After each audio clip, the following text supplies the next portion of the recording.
Wait, I shouldn't talk over this song. No. Shh. Let it.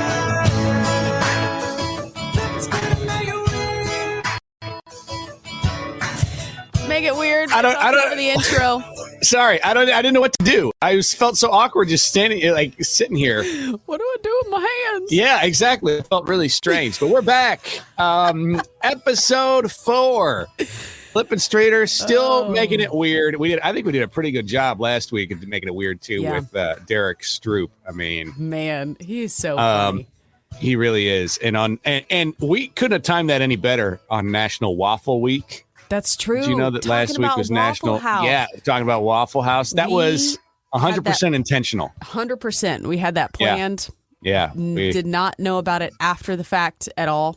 No, not at all. Yeah. Yeah. It just, that worked out really nicely. We did not know. That was completely unintentional. Right. That's just how good But actually, it was great. Yeah, exactly. Yeah. Mm-hmm. Oh, man, we've got a lot of fun to get to today. And because we've got another special guest swinging by the show. He is a travel expert, an author, internationally known individual. He's going to swing by and give us some travel hacks, I guess, for winter and travel and for fall travel or something like that. I don't know. That's the plan, but we don't know exactly. We never know how it's going to go. Right. He knows how to keep it weird too. So I think it's going to be very interesting. Some old business from last week. I want to thank everybody that reached out and shared with me the word that I could not remember. Do you remember talking about Jace climbing picnic tables at scaling where was that? At gymnastics. Yeah. And I said, you need to get him into that thing where people hop around buildings in urban areas and they're jumping around and I you had said, no idea what you're. Yeah, you're like eluding police and criminals, right. And I was like, no. It's parkour. Parkour, yeah. Parkour was the word that I was thinking of. I didn't know that was I thought that was just from the off. Like I had no idea that's an actual. No, it's an actual thing. So parkour. This is how it's described. I just pulled this up. An activity that can be practiced alone or with others. It is usually carried out in urban areas, though it can be done anywhere. It involves seeing one's environment in a new way and envisioning the potential for navigating it by movement around, across, through, over, and under its features. That is parkour. That seems very illegal. I don't know. Sounds potentially. Illegal. Well, potentially. A lot of people that do parkour do get in trouble. Like they're doing parkour on things that they're not supposed to be doing parkour on, like national monuments and stuff. Mm-hmm. And they end up getting in a bunch of trouble. So we don't encourage that. Yeah. We just encourage it on picnic tables if you're a toddler. Right. No, we don't encourage that. And especially when they're leaned up against the thing. Like they're leaned up, folded up, and he's trying to scale them. Well, whose fault is that? That sounds like a parent's fault, right? Was there a parent around? I mean, there was me around. Yeah. If that counts. Nah, not sure. Let's start with some good news. What's today's good news, Flip? What do we got? All right. So we have got a story about a charity in Virginia. It's a place called Friendly City Florals, and they launched earlier this year after a couple of friends realized that a ton of flowers from weddings and flower shops and everything were getting thrown out when they were still perfectly good. And so they set up a way for people to donate them so they can be turned into these new bouquets that they hand out at places like retirement homes and hospitals. And they're also taking donations from local gardeners, too. So it's just a way for them to sort of recycle all of the flowers and stuff that would be thrown in the trash can. And that's now cool. They're just, taking them to nursing homes and hospitals and everything and just spreading some joy with flowers. Who doesn't love getting flowers, much less giving them? So it's definitely a cool thing. That is a really good idea. I dislike, I don't say hate because I'm guilty of it too, but all the waste when big things like that happen with like big weddings or big events, you end up seeing how much waste happens after the fact. So for someone to think of that and say, well, we can not only reduce this waste and also we can make others smile along the way, which is really cool. Yeah. Mm-hmm. People like that, man. I'm telling you, we need more people like that in this world. Yes. That can come up with those kind of ideas. Yeah. It seems so simple. Wait. Where? Do you know what? Are you okay? Good. Believe there is good in the world. Be the good. See, that's the thing. I'm having a hard time with my. Is it backwards for you? Like, yes, it is. It's your throwing me off. I'm like, mirrored. wait, it's over here. Yeah. Yeah, it's like looking in a mirror and you can't quite figure it out where you are.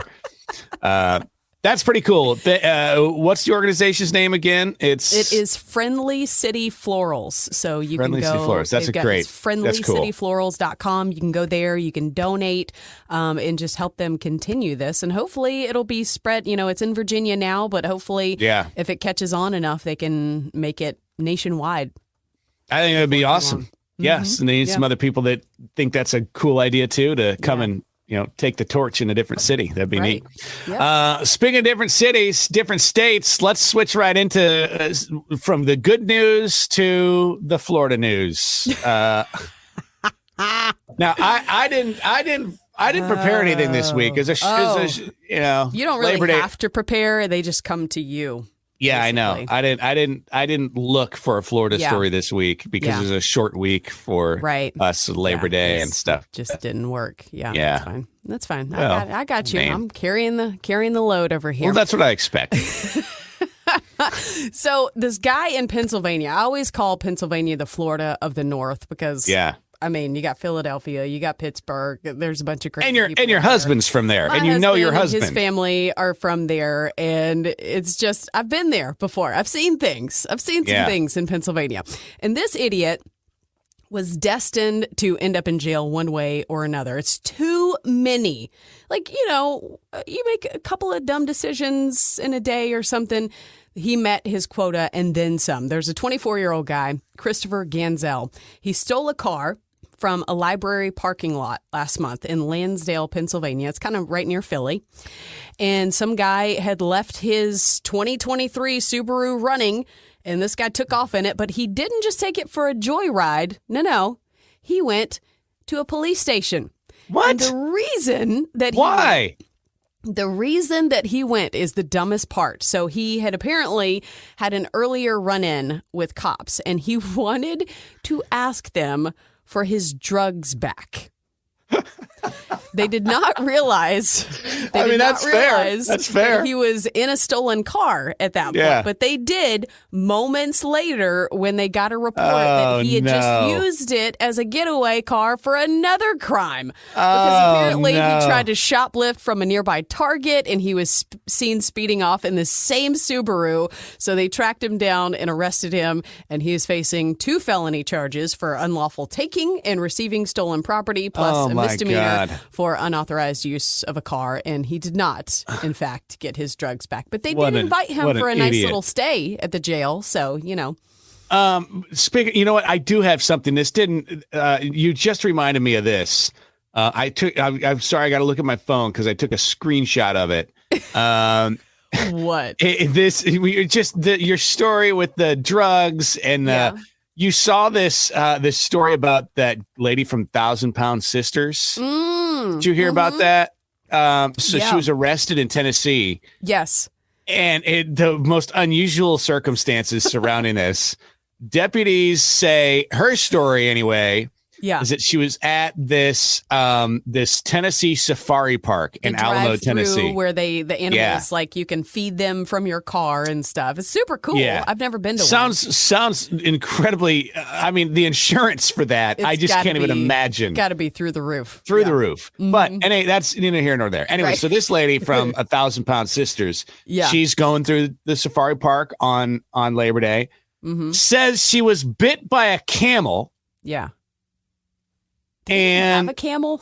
I don't know. But this is what she says. And so I guess she calls the police. I don't know. The sheriff's department shows up, arrives at her vehicle where she's waiting. And apparently, and she's like, hey, I was bitten by a camel. Yeah. I need help. And they're like, well, wait a second. What's that odor coming from your car? That's a weird smell. Is there a skunk weird in your smell. car? Yeah, and so anyway, she was arrested on a bunch of drug charges. Yeah, because they ended up searching the car and found a bunch of drugs. So, but here's another weird part of it. This is the weirder part of the story, is that because is that the safari park owner or someone that works there. I don't have that part of the story in here, but I had read that in nothing has basically said that they doubt her story because the marks on her didn't look like a camel bite. Right. I wonder what a camel bite, I don't know. Looks I'm like. I'm going to Google it, but. I'd be very careful Googling that. I don't know. But the point is, if she did make it up that she was bitten by a camel, what? And you have drugs in the car. That's what I'm saying. Why would you meet her at that's why that's what Florida exists, because it's just like the stupidity level is. If you're committing a crime or in the process of committing a crime or something, the cops, they should not be the first ones that you call. No, exactly. Exactly. They're there to keep the community safe. Wait a second. They should. I mean, they should. Definitely. They should. And you should be the arrested. First one. That's right. That's exactly right. That is called karma in action, I think is what we call that. Yeah. That's it. Yeah. Oh, my goodness. Anyway, so I did have That's So For today out of Tennessee. I feel like I was able to contribute there. But yeah, just the stupidity level just amazes me sometimes. Oh, yeah. It's great. It absolutely amazes me. And let's see here. Gosh, I think we need to talk about this because no, it's not bad. So I want to talk about the crazy shit that your kids did this week. Oh yeah. But it's a good thing. And it's kind of good, but it's also weird. Okay. So no one warns you about when you become a parent. They warn you about, oh my gosh, you're gonna have sleepless nights when when they're kid, when they're babies. When they're toddlers, there's gonna be the tantrums and the kind of that figuring out their boundaries, Right. Yep. And then when you do hear about when someone becomes a teenager, they're like, oh my gosh, just wait, there's gonna be talking back, and they're just wait. Yeah, that's the old saying. Yeah. They're gonna be talking back. You think it's hard now, like they're gonna have emotions and hormones and all this kind of stuff. And that's true. Okay. So we have two teenagers in the house. That is true. There happens. However, what they don't say is how funny your teenagers are and how much laughter they can bring. And the moments when they're not emotional and, being talking back or whatever, they're so funny. And so just as an example, over the weekend, we went out for like a pizza night, the whole family. We're all driving back in the back of the car. Thanks for the invite. You're welcome. You're welcome. Yeah, I think you had something going on that night. I don't know. But Bobby, who's our 16-year-old, he's bored in the very back of the car, the third row. He's in the third row, and he's like, "What do I do back here?" Yeah. And so he's like, "I'm going to call somebody," and I was like, "It's like, oh God." Right. So he picks up the phone and calls his aunt, and it's about 8:30 or so on a Sunday night, but it was Labor Day weekend, so next day was. A day off. Anyway, so it's like 8:30. So Sunday night, and he's like, "What? Hey, what's going on?" And she asked Bobby, "What are you guys up to?" And without skipping a beat, without laughing, without anything, he makes up this elaborate story about how we're on our way to a chicken chucking contest at one of the local schools. I swear to you, this is exactly chicken chucking contest. And if for $10 you get to chuck a chicken or as many chickens as you can in 10 minutes. You get to chuck as many chickens as you can in 10 minutes, and you get to throw these chickens. And I assume that they're frozen. I don't know. I hope he's not talking about live chickens. Right. I don't know, but he's like, you get to chuck them against a chalkboard, and so Avery jumps right. Avery's not like, no, he's making that up. Avery doesn't. Right. He's not laughing. He just jumps right in. He goes, oh yeah, my friends did it last year, and one of them still has their chicken leg award. And so Brittany and I are in the in the front seats, just looking at each other going, oh my God, like, what is this? Obviously none of this is true. We're on our way back from eating pizza. And, but he's got her, his aunt, Brittany's sister, hook, line, and sinker. I mean, she's like, oh my gosh, like, I've never heard of that. Is it kind of like axe throwing? And right. He's like, it's kind of like axe throwing. Yeah. Except it's with chickens instead. And we're just laughing our asses off up there because out of nowhere this came from. And so anyway, that is just a moment with teenagers. Yeah. That I think people don't warn you about. They get a lot of bad rap for, the emotions and the hormones and the talking back. But I'm telling you, there's so much fun and funny. And that's just one glimpse of this crazy shit that they do. Yeah. With teenagers. It's so true. It's like some days it's just like, with the hormones and everything. But there was, just the other day, Ava said something and I just started laughing until I was crying. It was so funny. And she just kind of said it like, she's like, was it that funny? I was like, that was hilarious. Yeah. It was like, and so that just blows your mind. Become this hilarious little person. Yes. As tall as I am now. I know. Wearing the same clothes, the same shoes and everything. And it's like, when did this happen? When did I create this? When did we hit this point? And by the way, because we were all together earlier celebrating your husband's birthday. Yeah. And I just want to say, number one, like Ava was so good with the little kids. She's the best. And just so sweet to our daughter, Luna, while there and the other little kids too, and just playing with them the whole time. And that to me, like when you look over and you see that, and it's like, that is awesome because there are a lot of kids, teenagers and stuff that would just be like, I don't want anything to do with the little kids. Oh, it makes me almost want to cry. Just because it was really cool. Like how long we've been doing this together, how long we've been friends. I mean, it's been almost She was years. The little kid in the corner. She was the little kid in the corner. Yeah, and now it's crazy. like we've had, 2 or 3 kids since then. And now just like seeing them grow up together is so special. It is. It really is cool. Mm-hmm. So that was a really neat moment. Yeah. It's time to get to our guest. I am really, really excited about our guest this week. Me too. Because, I love to travel. I'm a big traveler. Flip, you like to travel. When I can. Yeah. Mostly back and forth to Sam's Club. That's true. But still. That counts, get in I the guess. Car and go. Yeah. Yeah. But as we're all getting kind of geared up for fall and winter travel plans, I mean, Thanksgiving's 2 months away, y'all. That's right. Too, Countdown is on. People are getting their tickets, booking their everything. And so we wanted to get some insight from one of the most traveling people we know. He's very travel-y. He travels all around. He's internationally known. He's a U.S. traveler and now a world traveler. He's an author. He's got books out. He's the guy that you recognize because he took a picture of you in front of that one place. I know. So let's get him on. Let's get him here. It is Mr. Bill Clevlen. Bill Clevlen. What's going on, Bill? Thank you. Yeah. That was the worst introduction I've ever had. Took the words right out of my mouth. 25 broadcast year career. No, that's okay. You don't look old enough for 25 years, Bill. Not true. 25 years? Well, it's got to be close to that. Yeah, I think so. Well, wow. 20. Yeah, I started when I was 19. So, 19 or 20. Yeah, so that's about right.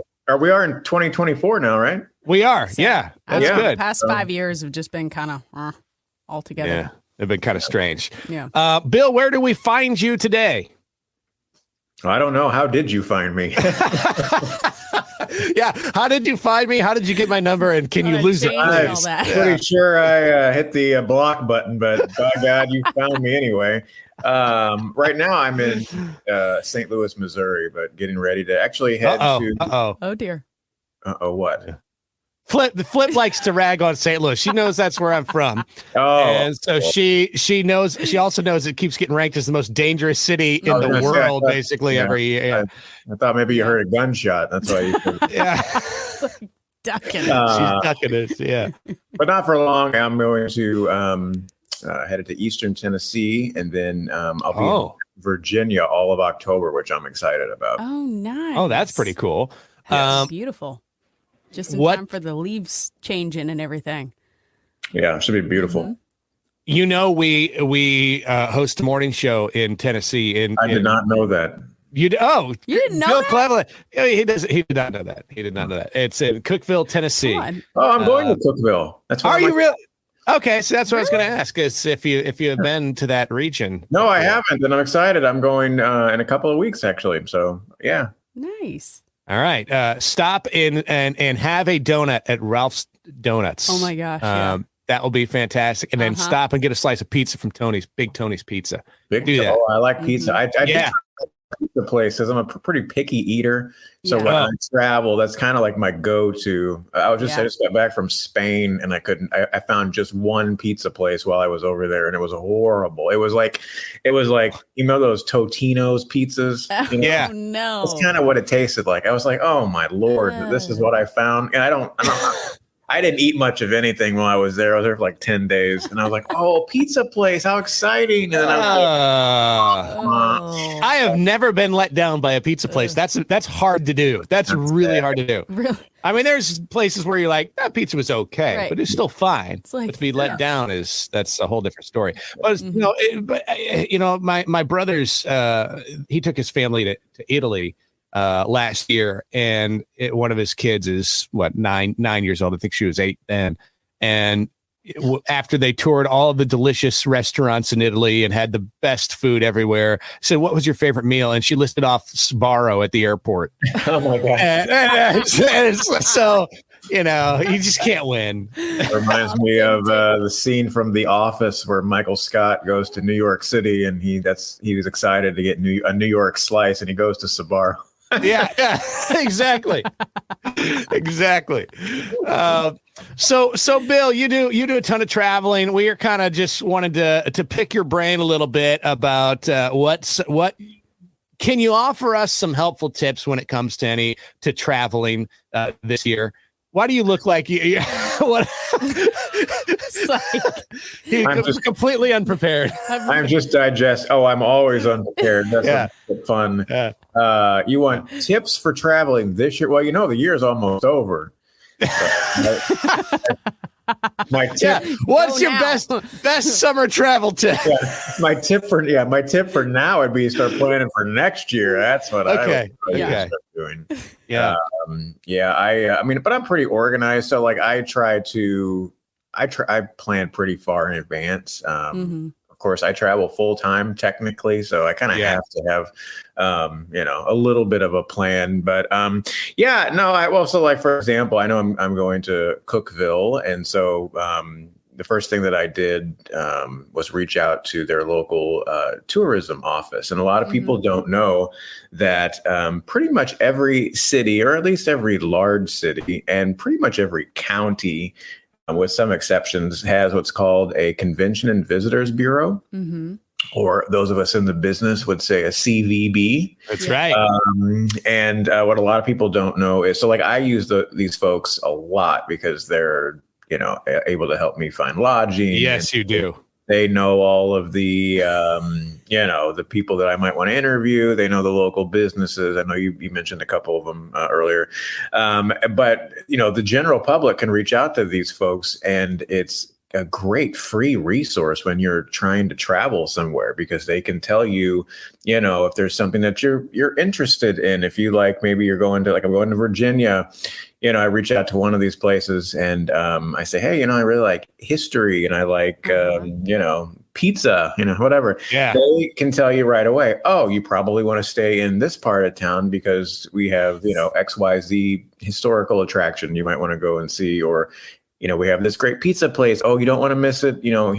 And so it's a really awesome resource that a lot of people don't know about. And, a quick tip to kind of find those when you are researching, if you go on Google or whatever search engine you use, just type in whatever city you're going to, and then just put the word visit in front of it. Because I would say probably 80% of these places go by, visit Cookeville, visit Nashville, visit whatever. Yeah. And you find their website and get in touch with them. But to me, that's a great tip. Great. It's something you don't really think about too. It's like, you just kind of focus on Google so much, but Google can only do so much. It's like you rely on the people there that are experiencing that stuff on a daily basis. That's really good. Yeah. So that's something that I would absolutely suggest people do. And the other one is Instagram. And so it sounds funny to say that, but here's a great example. So last year, actually, I think I was sitting in this chair around Christmas time and scrolling through Instagram, and I love photos, and I kept seeing for whatever reason, photos from London at Christmas time kept showing up in my Instagram feed. That's a sign. Scrolling, by the way. I don't know if this is radio. Is that how you do it? Is that how you do it these days? Yeah. I think you're doing it wrong. And so I kept seeing these pictures, and I was like, man, it is beautiful at Christmas time in London. Like, that is so awesome. I kept seeing these like neighborhoods, these just really neat like light decorations and whatever. And so I was like, screw it. I went on my American Airlines thing and I booked a flight to London right there from my chair, right after looking at the Instagram. And so I'm going in December. So you haven't gone yet. Okay. I was going to say, did it look at all how the Instagram is? Because I've seen some things on Instagram and then you get there and you're like, this is not, this is not the same picture. Yeah. Photos are edited. Yeah.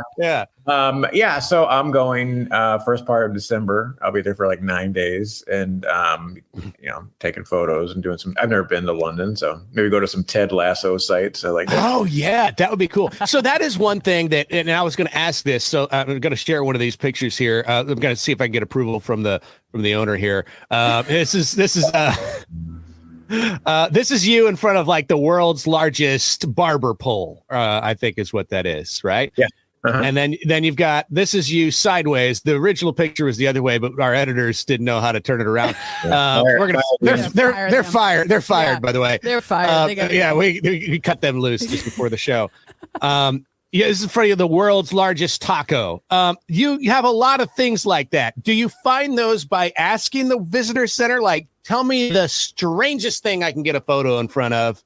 Or like, how do you find that? Seriously, how do you find this stuff? Because a lot of it's like, it's not on highway, what's a big highway in the US, 65 or 70. It's not like just right on the highway. You got to get off the road and go. Yeah. You got to get off the road and go places. Mm-hmm. Some weird places sometimes. Right? I just do a lot of research. It's funny because people don't. I understand why it's my profession, so I put in the work. But most people, when they travel, do not want to put in the work to find things. Right. I always hear that. Well, how do you find? I'm like, well, if you kind of did your homework, you'd find it.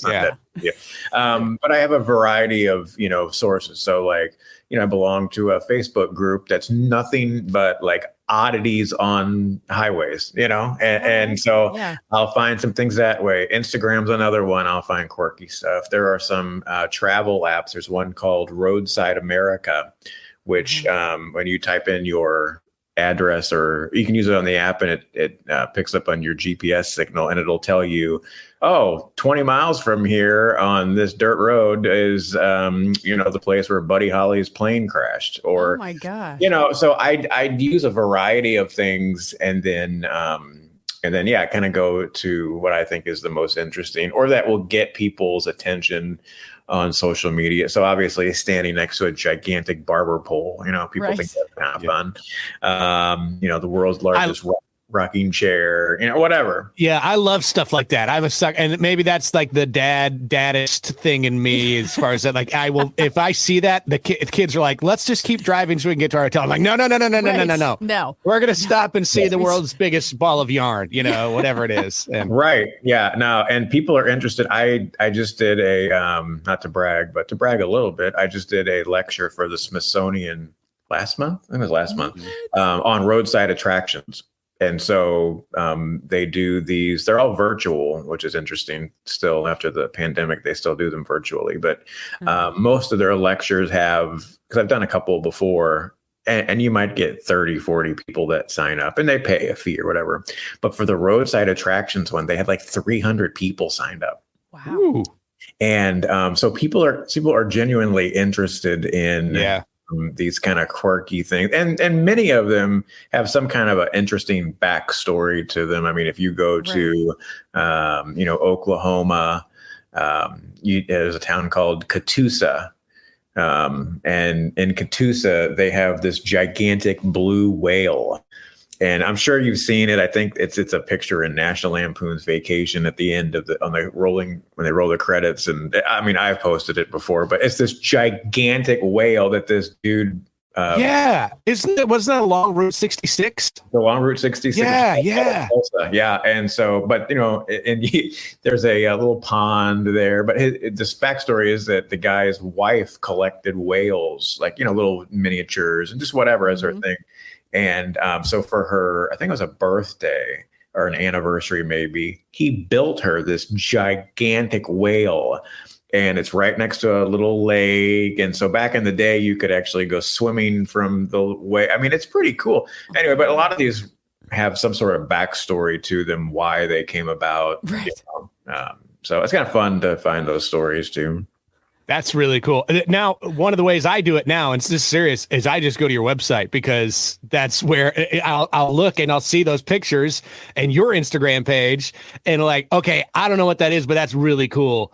You're in front of a giant taco or whatever it is. And I'm like, I want to go see this. Where is this? And that is how I will plan out my vacations now, is by going to follow. That's a lot of pressure. Stuff. It is a lot of pressure. It's a lot of pressure. And I have, I'm like, you have no idea how many photos that, well, that's a little close up. Yeah. That's what we wanted. That's what we wanted. We wanted to see the photos. Well, see, here's the deal. I have glasses, which I could wear and then be like, oh, okay, but I don't want to wear them. So yeah. Okay. Sorry. We'll bring it back. All right. Whew. What was I saying? I know, it's very distracting. Someone just zooms in on your face right away. You sidetracked me. I don't remember, but I'm sure it was a brilliant point I was making. Is that what it was? Yeah. I don't know. He's got a website. It's scrolling across the bottom. People can go there and check it out. He's got an Instagram page. I know what I was going to say. I have thousands of photos. And so a lot of times I will just like stockpile a bunch of stuff, like that thing you just posted with the taco. I bet I took that 2 years ago, Yeah. Oh, really? No, I didn't take it. You haven't changed like that, but no. So and I have a tripod. People ask, that's another question people ask a lot. Well, who takes all your photos? So I have a tripod. I have two of them. I have a really nice one for my nice camera. Like if I really want a really nice photo, I'll use that. But then I have a little cheap, like $20 tripod that I bought at Best Buy. I throw in this little backpack that I take with me when I, travel or go hiking or whatever. And it fits my cell phone on it. And so I can do a little timed thing and get pictures that way. So so normally no one is following me around with the camera. It's just me. Just me. But you'd end up taking a lot of pictures of other people because you're in these kind of unique places, in these really cool tourist attractions, and other people don't travel with a tripod because they're not professional travelers. So amateurs. You share stories about some of these encounters. Do you have one that sticks out in your mind recently or anytime recently that that you could share? No. Perfect. That's great. On that note, that's the end of the segment. Yeah, everybody. It is funny. The first time I drove through Smoky Mountain National Park, this is when I was just starting travel writing. I think I'd been doing it for maybe a couple of years. And Smoky Mountains is like one of my favorite national parks. It's absolutely beautiful. And if you've never been, you start driving through and you find yourself pulling off the side of the road every 4 minutes because you just each view is just better than the next. Different overlooks there. What I kept finding was that I'd see these people struggling to take photos of themselves, and it'd be some older couple with trying to do a selfie picture, but the guy's arm wasn't quite long enough. Right. And so I remember I walked up to it. I'm like, would you like me to take your photo? Oh my God, yes, thank you. That'd be so nice. And so I do the professional photo, right? I'm on the ground and I give them a nice picture, and then I go on to the next stop, and then same thing. You see a family of, it's the dad trying to take a picture of the wife and his two kids, and this. Right. So I go up and I'm like, hey, dude, would you like me to take a picture of all four of you? Oh my God, yeah. So this became kind of a game for me, like the first, because I travel by myself. Like the very godfather of the Blue Ridge Parkway. So I just start driving through the thing, and I'm like, now instead of looking for for the views. I'm looking for these people that need pictures taken. And I bet I did a 10 or a dozen, families. Yeah. But what I found was not only do they do appreciate it, but it was a really interesting way to just kind of meet people, Yeah. So inevitably they would say, well, where are you from? And where are you Right. from? How did you find out about it? And so you kind of get to know people and meet people from all over the country and around the world, honestly. Mhm. Yeah. And so, it's kind of a neat thing. And I will say I did it in Spain also, the same thing. And I was in this little town. I can't remember the name of the town, but I was the only one in town that spoke English. And so I started meeting. See, it doesn't matter if you speak English or not. Everybody can take their phone and do, Right. Yeah. Oh, yeah. You know what it is. Yeah. Yeah. Of course, one time someone's going to be like, call 911. Yeah, That's also the same thing. And you're going to be like, you're going to be over there taking pictures of like, them. yeah, but I know you're bleeding from the ear, but let me take a picture instead. Let's capture this moment. Yeah, and so that was a lot of fun because I just was taking pictures of people who could not speak English, and they weren't just Spanish. There were people who were visiting this town from other parts of Europe.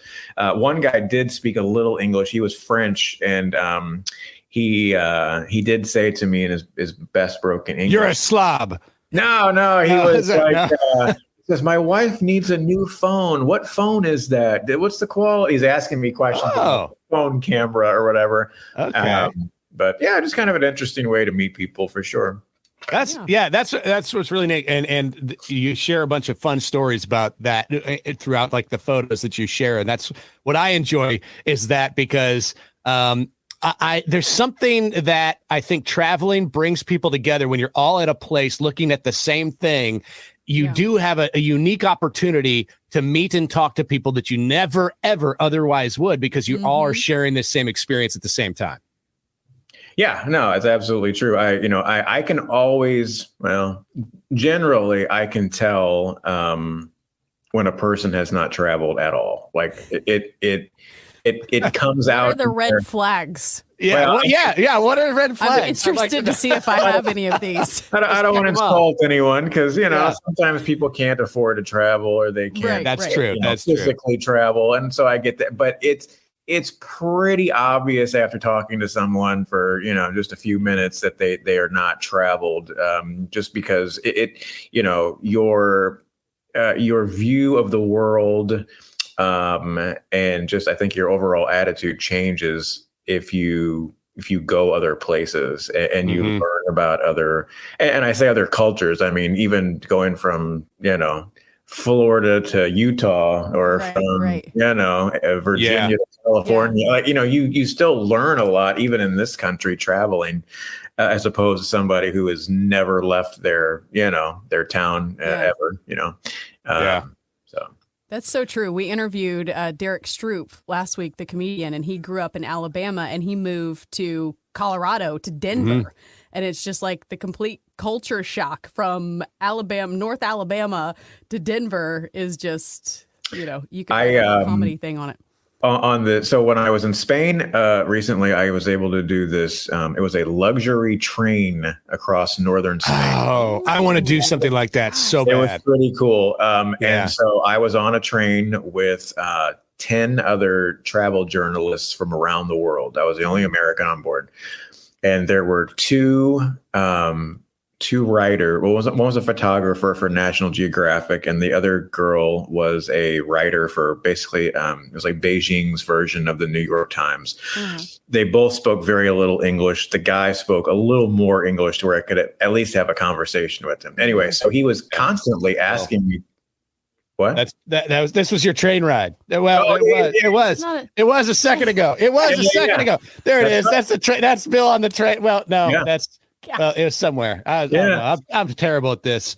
So anyway, this guy's asking me questions about the English language and things like that. And so I was trying to explain to him how even in our country, certain words and certain phrases can, maybe spelled the same way, sound the same way, but can mean something completely different. Yeah. And so the example I used was the phrase "bless your heart," and so I said, if you say that in maybe in more northern, part, bless your heart, it may mean a nice kind of even a religious thing. I said, but if you go in the South, a lot of times, bless your heart means you're an idiot. Like, and so really means. So they finally were. I was telling them this lesson over dinner, and about 2-3 minutes later, this woman comes over to our table that worked on the train. And she was supposed to be delivering these little agendas every night. They'd give us an agenda for the following day. She comes over to the table. She's around the table, and she said, "I'm so sorry, I forgot to print out the agendas. Well, I'll have to give them to you, tomorrow." So I blurred out, I said, "Oh, bless your heart." And the two Chinese people about fell off their chair laughing. No, they got it. They get it. They understood the joke. So. Then I had to go and explain to the Italian lady on the train, bless your heart. It's another thing, but that is true. You gotta be careful what you say too in different areas because they have different meanings. That's for sure. Bill Clevlen, we've taken up enough of your time. And by that, you've taken up enough of our time is what I was really meant by that. I know. I thank you so much for swinging by the show. I know that this is some of kind of your downtime when you're in St. Louis, visiting, catching up with family and stuff like that. So I really appreciate you taking the time to visit with us. Dodging bullets and I haven't dodged any lately. Yeah. Which is good. Yeah. Make sure his car's still there when he gets ready to travel again. Yeah. I just checked. It's still out there. It's still there. It's still out there. It's on blocks, but it's still out there. Bill, thank you so much. Follow now. You're it's still BillOnTheRoad.com, right? This graphic's correct, and it's Bill Around the Globe on Instagram. I'm doing more international stuff now. So I'm trying to, I'll always be Bill on the road, but I'm trying to kind of throw in, little hints of, because some of these going people, around the world now. Yeah. So, but Bill on the road on Facebook. And then, Instagram is, I don't know what Instagram is. Instagram. It's Bill Around the Globe. I did my research. Bill Around the Globe. It's Bill Around the Globe. Because I think somebody had Bill on the road, if I'm not mistaken. Oh my gosh! And then it was, how that goes. A while back and just forget your password or something. Or probably that too. Yeah. If not, I mean, there's a lawsuit there. So I don't know if you're on the winning end of it, but there's a lawsuit somewhere to be involved. It could have been that too. Yeah. Bill, thanks again for joining us. Make sure you follow Bill wherever he's going next, and have a great, safe time in Tennessee. Seriously, say hello to our friends. Swing by.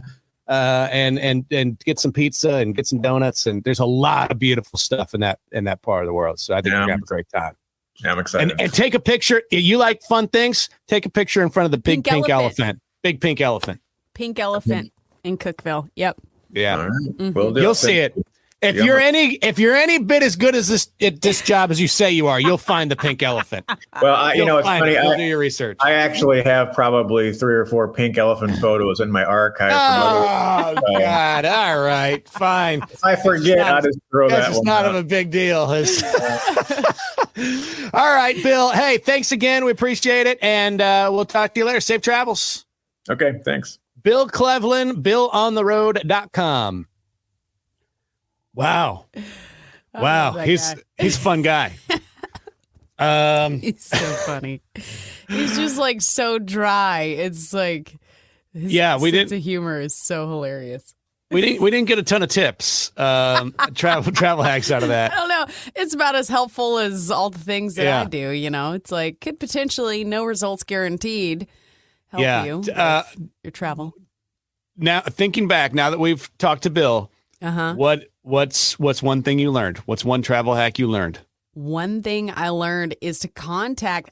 It always skips my mind because I always rely on Google and looking up different things. Because with me, I really have to pre-plan things as far as gluten-free goes. So I have to break it all down, know which places we can go to, which ones are safe, which ones have dedicated gluten-free menus, dedicated fryer. Like, there's a lot of research into it because of Jared and, me having to go along with the gluten-free thing too. And so I usually rely on Google, but contacting those, the visitors bureaus and stuff, that is such a great idea because those people are there. They are living there. They know all the places to go see and do. And it's like, why would you not use that free resource anywhere you're going where it's available? And they love to share it. So I worked for one of those visitors bureaus, which is why I kind of gave Bill a little bit of, he said, I use them for everything. And I said, yes, you do. People are probably like, what are you talking about? Well, I worked for one when he came to visit a couple of times and he's like, I want this and I want that. Right. And he demanded everything. Very demanding. Very demanding. Like J-Lo or something. Yeah, exactly. Well, exactly. I think you are. Yeah. Well, he's Bill Clevlen. He's internationally known. He's probably taken more pictures of people in front of national monuments than J-Lo or anybody else.